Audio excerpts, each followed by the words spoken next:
नमस्कार नमस्कार मेरे प्यारे दोस्तों। मैं आपको एक राजा हरिश्चंद्र का वाकया सुना रहा हूँ। उम्मीद करता हूँ आपको पसंद आएगा। दोस्तों, गुरु वशिष्ठ ने कहा कि राजा हरिश्चंद्र सत्यवादी है। ये झूठ नहीं बोलता, शास्त्रों की मर्यादा का उल्लंघन नहीं करता। विश्वामित्र ने कहा, मैं तेरे शिष्य को झूठ बुलवा कर रहूंगा। गुरु वशिष्ठ ने कहा, अगर ये अपनी प्रतिज्ञा से भटक जाता है तो मेरा सारा तप नष्ट हो जाए। विश्वामित्र ने कहा, अगर मैं इसको झूठ ना बुलवा सका तो मेरा सारा तप नष्ट हो जाए। दोनों गुरुओं की शर्त लग गई कि भाई झूठ बोलता है कि नहीं बोलता। इस बात पे दोनों की वो हो गई। तो दोस्तों, राजा हरिश्चंद्र तो सत्यवादी थे। वो झूठ बोलने का तो सवाल ही नहीं पैदा होता था। तो विश्वामित्र ने अपना तप बचाने के लिए नकली बाबा बन के जंगल में बैठ गए। राजा घूमते हुए आए। कहा, राजन, मेरे पुत्र का आज विवाह है। इस पावन समय पर कोई सहयोग कर सको तो करो। राजा ने कहा, जो मांगोगे दे दूंगा। तो विश्वामित्र ने कहा, मुझे अपना समग्र राज्य दे दीजिए। राजा हरिश्चंद्र ने तो कहा ही था, जो मांगोगे दे दूंगा। तो राज्य तो देना ही पड़ गया। फिर उसने कहा, राजन, दान देने के बाद दक्षिणा दी जाती है और भोजन कराने के बाद भी दक्षिणा दी जाती है। दक्षिणा और दो। उसने कहा, अभी तो मैंने राज्य दिया है, कल आओगे तो दक्षिणा का भी देख लेंगे। अब वो राजा वचन देकर चले तो गए, लेकिन मन में चिंता हो गई कि इस बाबा ने झूठ बोलकर मेरे को ठग लिया है।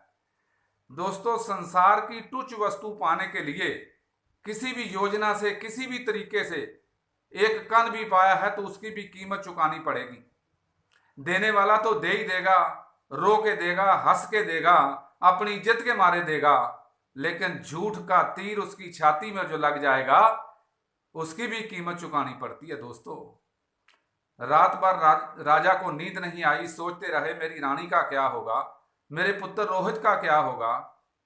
मन में विचार करते करते दिन चढ़ गया और विश्वामित्र पहुंच गए। राजन, मेरा राज्य छोड़िए और दक्षिणा दीजिए। उसने कहा, राज्य तो ले लो, लेकिन दक्षिणा के लिए मैं आपसे 1 महीने का टाइम मांगता हूं और मैं प्रतिज्ञा करता हूं कि जब तक तुम्हारी दक्षिणा ना दे दूं मैं अन्न ग्रहण नहीं करूंगा। उसने कहा, ठीक है। तो विश्वामित्र ने नगर में घोषणा करवा दी कि इस राजा को किसी ने पानी की बूंद भी पिलाई तो मेरे से बुरा कोई नहीं। वो चक्रवर्ती सम्राट, जिसको देखने के लिए दुनिया बाहर सड़कों पर खड़ी रहती थी, आज कोई सड़क पर नहीं आया। राजा को पानी की बूंद पिलाने भी नहीं आया। वो साधारण कपड़े डालकर आम लोगों की तरह बाहर निकले तो सड़कों पर जहां भीड़ रहती थी राजा के दर्शन करने के लिए, वहां एक आदमी नहीं था, कोई औरत नहीं थी, कोई बच्चा नहीं था। क्योंकि उसने घोषणा करवा दी थी कि इसको किसी ने पानी की बूंद भी पिलाई तो मेरे से बुरा कोई नहीं। राजा चलते चलते रानी और रोहित को लेके काशी पहुंच गए। जाकर स्नान किया, विश्वनाथ के दर्शन किए। पर समस्या तो फिर वही कि भाई दक्षिणा कहाँ से आए। तो रानी से विचार किया तो उसने कहा, किसी ब्राह्मण से मांग लो।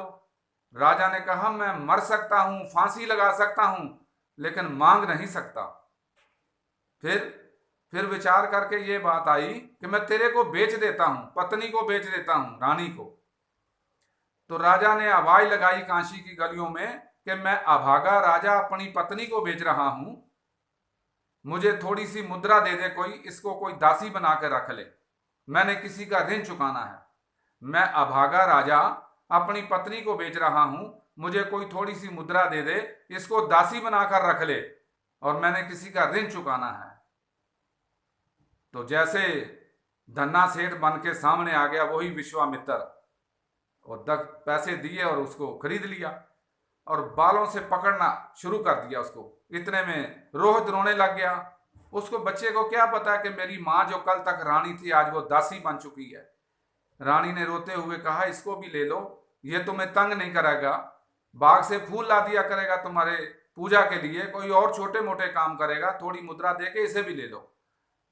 तो विश्वामित्र ने उसे भी ले लिया और बालों से पकड़कर खूब अंदर ले गया धक्का देके कि चलो दासी बनी हो तो दासी बन के काम करो। और फिर आया राजा के पास के लाओ दक्षिणा। तो जैसे वो पैसे आए थे वही उसने दक्षिणा देने की कोशिश की जैसे, तो कहने लगा, राजन, ये तो पत्नी बेचने का धन है, मुझे तो शुद्ध दक्षिणा चाहिए, शुद्ध पैसों की दक्षिणा चाहिए। राजा ने कहा अच्छा।